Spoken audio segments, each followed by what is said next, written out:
Welcome to Women's Sports Weekly, where women's sports happens every day, but we talk about it once a week. I'm Carolyn. And I'm Danielle. Women's Sports Weekly is a podcast where we discuss the latest news, explore interesting stories, and share our love for women's sports. Follow us on Instagram, YouTube, and TikTok at Women's Sports Weekly Pod. Follow us and rate us on Spotify and Apple Podcasts. We announced the winner of our holiday giveaway last week. Congratulations, Parker Ritz. Your Everyone Watches Women's Sports t-shirt is on the way to you. Thank you, everyone, for entering and sharing. We hope you continue to share our podcast and people continue to listen. So we appreciate everyone who entered. Yeah, we really do have the best listeners who reach out to us, who participate in these things. It goes such a long way for us, and we see you all, and we just appreciate it so much that you're willing to do some things for us in order for us to be successful. So we really appreciate it. How are you doing? It's been a tough week. It has been a week. Do you want to tell our listeners about it? Yes. Would like to honor my Nan in some way. My grandmother, my dad's mom, unfortunately passed away this past week, and we had to say goodbye to her. It's been a very emotional week, and I got the call early last weekend. We flew back to New Jersey to be with family and to attend the services, which I'm really happy we did. Got some of that closure saying goodbye to her, but it's just been really hard seeing my family in pain and obviously me be in pain and feeling the grief. So I've just been trying to feel it. What I've also been trying to do is just remember the good times with my grandma and think about all the memories. I have been close with my grandma since my whole life. They used to live in upstate New York, and we would always make trips there, and then they moved down full-time to Long Beach Island, and so many summers down the shore with them and vacations. And both her and Poppy, my grandpa, who's still with us, would drive to so many of my games growing up, whether it be high school, college, and all the family parties. Those two together were just the most loving couple. I know my Poppy is struggling right now, which is really hard, but they have been together since they were 15 and 16. They got married at ages, I think, 21 and 19. Yep. And February next month would have been my grandmother's 80th birthday and their 60th wedding anniversary. So I'm really sad they didn't get that together. And it's, I've always said to you, it is amazing how much they love each other. My whole life,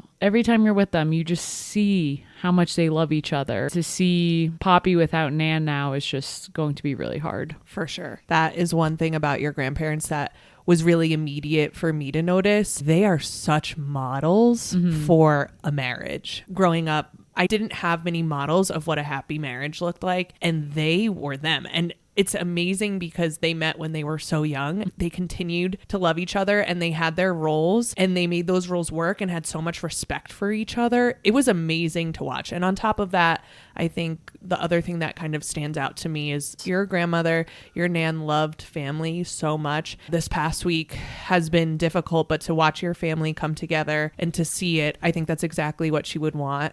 It's very difficult to now see your Poppy, your grandfather, without her, because it's never been that way. But I think the most important thing you can do is be there for people, and luckily your family does that so well. Yeah, they do. Just to give some background, my dad is one of 5, so my Nan and Poppy raised 5 wonderful people. My dad gave the eulogy, and he did a great job of just diving into her life and their family's life and what that looked like. I know she meant the world to her kids and her grandchildren. I'm one of 12 grandkids on that side. Obviously, family showing up to the services was so nice, but the amount of friends that showed up, their friends, and just came up to us and talked to us and shared stories. Like, it was so nice to have that at the repast. I've heard about some of these people. I've never met all their friends, and then some of their friends I haven't seen in a while, and seeing them, and it's just unfortunate that a death is what brings all those people together sometimes. But I just appreciated them sharing how much they loved my Nan, and I'm just gonna continue to try to keep the memories alive. And as hard as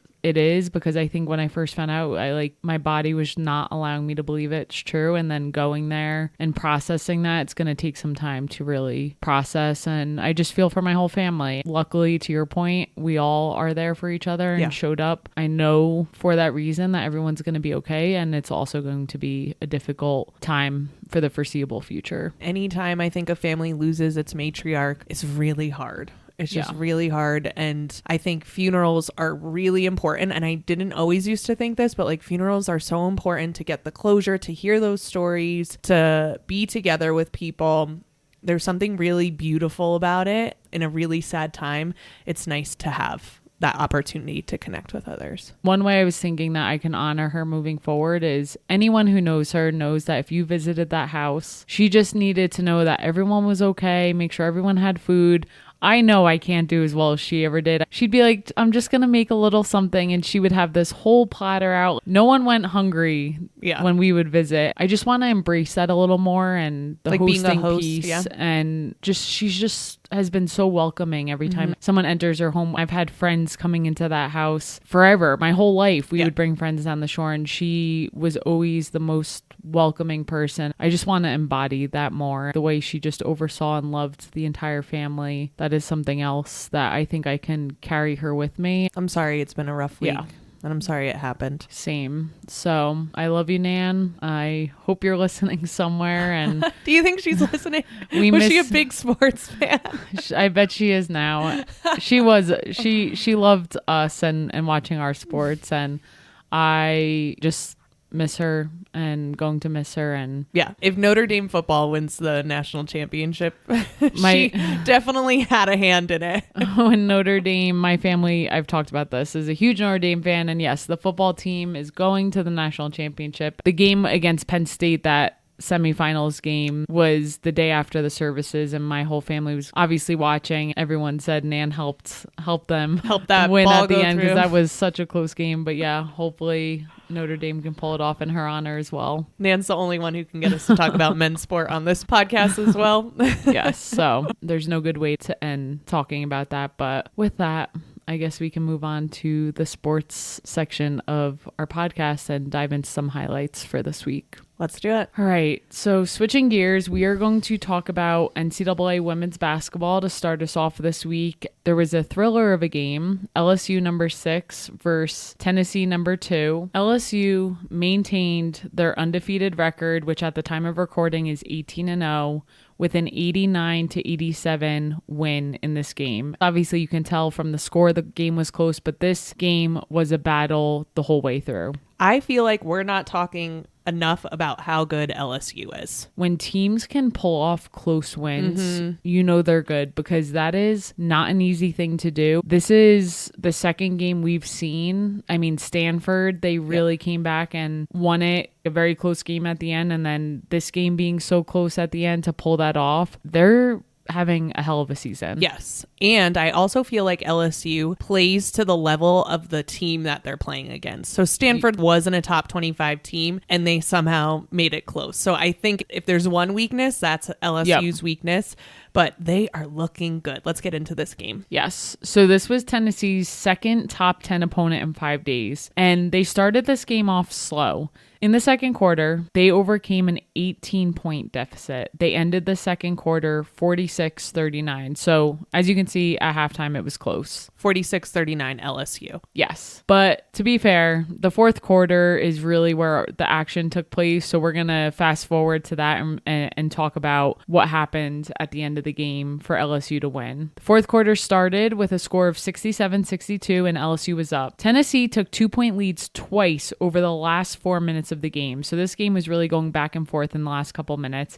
And they tied the game 3 times in the final 3 minutes. So with about 35 seconds left in the game, Tennessee stole the ball at half court, quickly passed it up to Talasia Cooper, who hit a 3 to tie the game. The stadium was going nuts. So at that point, the game was tied at 87. With 1 second left, LSU's junior Kaylin Gilbert hit an acrobatic shot to put them back on top. Not only was the shot crazy, but she's at the top of the key. You know, she was throwing the ball through her legs. She's clearly trying to figure out what she's going to do. But it was so interesting because I feel like a lot of times in plays like this, the rest of the offense tries to spread out and kind of clear. The paint was packed though. So she beats her defender, but then goes up to 2 more defenders. You could tell Tennessee was trying not to foul and swiped at the ball, but Caitlin twisted her body as she was in the air and kind of threw the ball over her head and it goes in. It was absolutely ridiculous. And such a heartbreak for Tennessee, who's playing incredible basketball right now. It was really upsetting. It was an unbelievable shot. If you haven't seen it yet, check it out on the highlights or on Instagram. It's been posted several times. Tennessee actually did, believe it or not, have a chance at the end of the game to... It was a good chance. Yeah, to tie it again. So they took a timeout to advance the ball. And the inbounder, I'm impressed with the lob pass that she throws it up. And unfortunately, Tennessee could not capitalize on that shot. The shot was short, hit the front of the rim, and you could just tell it deflated the whole stadium because that was the end of the game there. Talking about leading scores, there were a lot of 20-point scores in this game. So fifth-year student Jewel Spear from Tennessee led all scores with 25 points. And redshirt sophomore Talasia Cooper added 24 points. So they both had big games. And then for LSU, senior Anissa Morrow led that team with 23 points. And Kaylin Gilbert, who eventually had the game-winning shot, added 22 points as well. Yeah, and the Tennessee coach, I think in the press conference after, said something like, we are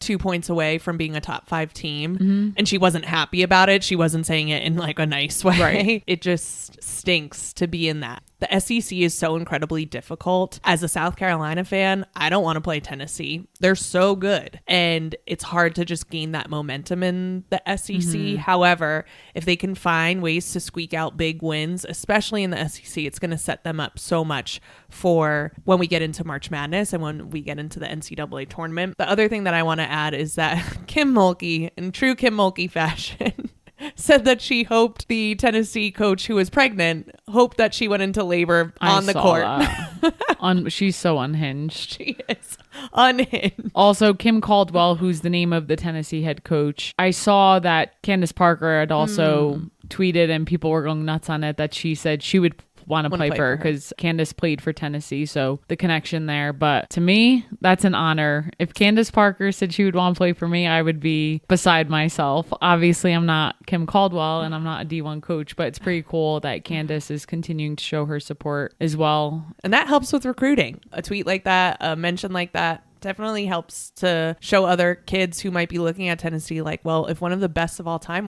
wants to play for her, why don't I? Yeah, and this is her first year as the head coach for Tennessee, and she's doing a hell of a job. Anytime there's a coaching change, it takes time to get your groove and figure out your team. I think she's doing a great job. Tennessee has lost some close ones, but they could be a scary team down the line. Yeah, like for sure. Some teams, they can continue to be really good. So excited to continue to watch them play. For sure. Let's get into some hockey. I am your new hockey girl. I'm so sold. I am so in. Look at me. I even got myself, if you're watching right now, a PWHL, I'm trying to lift it up, PWHL sweatshirt that I got in person. Yeah, and I've got my Montreal Victoire shirt on. It was really, really fun. So the PWHL has a takeover tour that they're doing, and one of their stops was in Denver. So this past Sunday, we were able to go to the game. It was Montreal Victoire versus the Minnesota Frost. This game broke the record for attendance at a pro women's hockey game in the U.S. Specification on in the U.S. because in Canada they're getting a lot of people to go. But in the U.S. with over 14,000 people in Denver, it was so amazing to be part of it.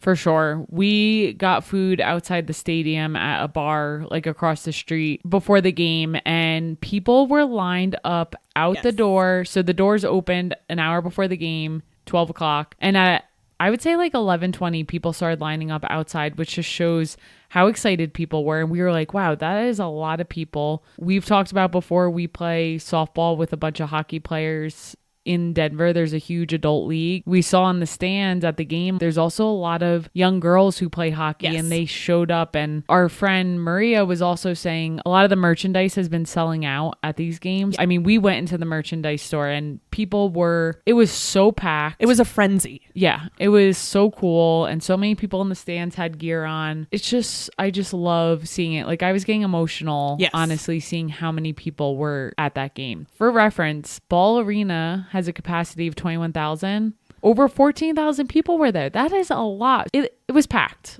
Like, it was truly packed, and it was so fun. Yeah, and the best part was there were a lot of great parts in the arena, but the best part is multiple times there was chants from the crowd of we want a team. Yes, especially after they posted that we had the attendance record immediately and the whole stadium was chanting it. We want a team. It was so cool. I'm getting goosebumps just thinking about it. And it was so much fun. Yeah. Both teams put on a show. They were so good. You know, when you watch any sport live, it's just more exciting than on the TV. We had really good seats. So seeing these women skate, they're just so talented. And obviously I know that they're pros, but to see this speed in person, it was just so cool. Yeah. I was like, I want to come to every hockey game. I would come to I every absolutely would. single women's hockey game. And I know I say that about the NWSL. If we get a team, we're going to have no money because I'm going to be like, we need to get season tickets for hockey and we need season tickets for the NWSL, and I'm going to continue to push for the WNBA, and then we'll need to get season tickets for that. Let's get into this game a little bit.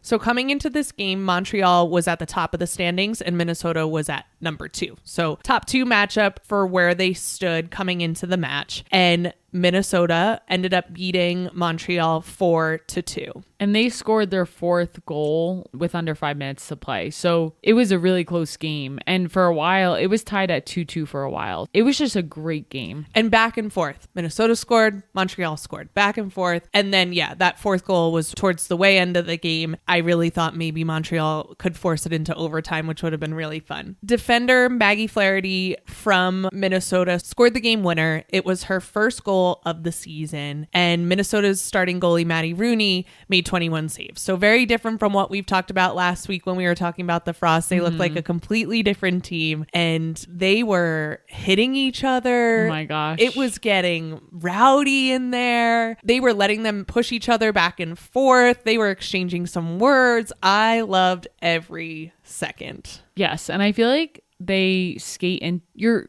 moving around so quickly and they'll hit body parts off of each other and just go flying and spinning around. It was a very physical game. Yeah, but we both left and we were like, that was so much fun. So fun. Oh, man. And it really made me proud to see Denver show up like that, because there's always a fear, right? Especially doing this podcast.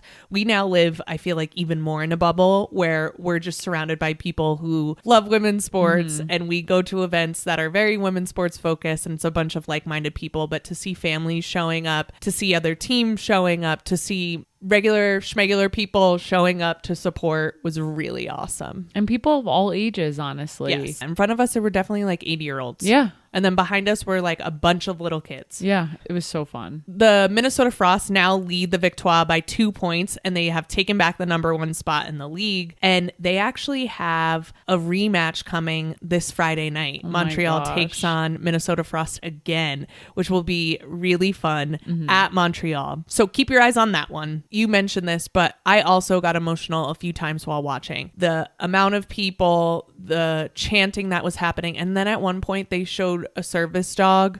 Oh my gosh. Who was just so cute on the camera. And the kid he was with was so excited. And then they just kept showing the service dog and everyone was just screaming. And I was like, I'm crying. This is just so pure. Whoever runs the camera there did a great job. Yeah, it was truly amazing. So with that, I am on a hockey kick and I want to keep talking about hockey. So let's get into some college hockey. I want to specifically highlight the Women's Beanpot Ice Hockey Championship that's actually starting today when we release, and then we'll wrap up next Tuesday. So this is played at the TD Garden in Boston, and the women's tournament began all the way back in 1979. Can you tell me why it's called a Beanpot? Yes. So this is hosted in Boston, as I mentioned, and Boston is known as Beantown. Did you know that? I did not. Like beans, like the beans you eat? Yeah, like the beans you eat. That's exactly what it's named after. I love beans. So it's called the Beanpot because it's named after Beantown. And back in colonial days, the Puritans who settled in New England, they observed a Sabbath and they weren't allowed to work or cook on Sundays. So they prepared giant bowls of baked beans on Saturday and then kept them warm throughout the weekend. And because I guess everyone was farting in Boston, they called it Beantown. Wow. I can't even imagine that. It probably smelled so bad. I'm like, to get the name Beantown just because you had to cook them on Saturdays is not the real reason. It's because of the farts. Probably, if we're being honest. So this Beanpot is teams located in the Boston area playing. It's a cool tournament to have because these teams may not be in the same leagues, but they get to play each other. So it's always the same 4 teams. It's Boston College, Boston University, Northeastern, and Harvard. Northeastern is coming into the Beanpot. I love that. Coming into the Beanpot. They're coming into the Beanpot chasing their 20th tournament win. So they are dominant in this. They won last year. They beat BU in overtime. They won their second Beanpot in a row and their third in 4 years. So they're here to go on a tear. They do have the most amount of championships. However, Boston College and Boston University are both ranked higher than Northeastern coming into this. So I don't know if they're going to be able to do it. Northeastern has 19 championships. Harvard has 15. Boston College has 8. And Boston University has 2. Both Boston College and Boston University are ranked higher above Northeastern. Harvard's ranked below. The other cool thing, we've been talking about the PWHL. There are a lot of Beanpot alums. Do you think they claim that name? I am a Beanpot alum. They should just say fart pot. Stop. Maybe only you have that problem. There's a whole song about it, Danielle. I am not the only I'm aware. one. I used to sing it as a child. The Beanpot is just so funny. I'm so happy we're talking about this. Okay, so there are nearly 30 Beanpot alums playing in the PWHL this season. This is a cool event that they get to do in Boston, which takes me right into what I'm looking forward to this week. I'm looking forward to the fart pot. Carolyn, it's the Beanpot. I'm looking forward to the Beanpot, and you can still buy tickets on Ticketmaster. So if you are in the Boston area, you should look into going into these games. Today on Tuesday, January 14th, Boston University takes on Harvard at 4:30 p.m. Eastern Time, and Boston College takes on Northeastern at 7:30 p.m. Eastern Time. Then the following Tuesday, January 21st, is the championship round, which will be held at TD Garden, a huge, huge venue. Very cool for the women to be able to play there. And those games, the consolation game is at 4:30 p.m. and then the championship game is at 7:30 p.m. So if you are in the Boston area and you're looking for something to do, be like me and become a really big hockey fan because it is so fun. I know. I wish they were in Denver. Yeah. I would totally go. Yeah. Very, very cool. What are you looking forward to this week, Dee? So Unrivaled finally kicks off this week. I feel like the build for Unrivaled has been so much. Their marketing has been top notch. Can you remind people what Unrivaled is? Yes. Unrivaled is a new 3-on-3 league. This will be the first year that they're doing this. The league was founded by Nafisa Collier and Brianna Stewart. Part of the reason they put this together was to allow the WNBA players to play domestically and to bypass the complications from the WNBA's prioritization rule for players who choose to play overseas in the WNBA offseason, which a lot of players end up having to do because they don't get paid enough during the regular season. So if this is me, I would be very happy to stay in the US unless I was looking for a reason to go abroad. But if you have a family, not everyone wants to do that. So this is a really great way for the players to continue to play and get paid in the WNBA offseason. So this kicks off on Friday, January 17th, and the Mist will play the Lunar Owls at 7 p.m. Eastern on TNT. And Rose will play Vinyl at 8:15 p.m. Eastern on TNT. To name a few players, Arike Gumbawale plays on Vinyl. And Arike, I think, is going to dominate in this league. I mean, her one-on-one play, so for 3-on-3, I agree. I think she's going to play so well. Really just can't wait to see the different combinations of players playing together. Yeah, and I just think it's going to be cool to see players who maybe have played together in college but haven't played together since playing this league. I think it's going to highlight some areas of improvement for some players because 3-on-3 is a totally different game. I'm really excited to watch, and I'm also just so pumped because, like we said, Unrivaled's rollout of this has been top-notch spectacular. Yes, I agree. These games will also be streamed on Max, so there are a few places you can check them out. I don't know about you, but I'm excited, and I hope everyone tunes in to see what Unrivaled is all about. That's it for this week. We will see you next week on Women's Sports Weekly. In the meantime, watch women's sports, rate and subscribe to the pod on Spotify, Apple, and YouTube. Share the podcast with your friends and keep sending us topics you want us to cover on Instagram at Women's Sports Weekly Pod. Thanks for joining us. Bye.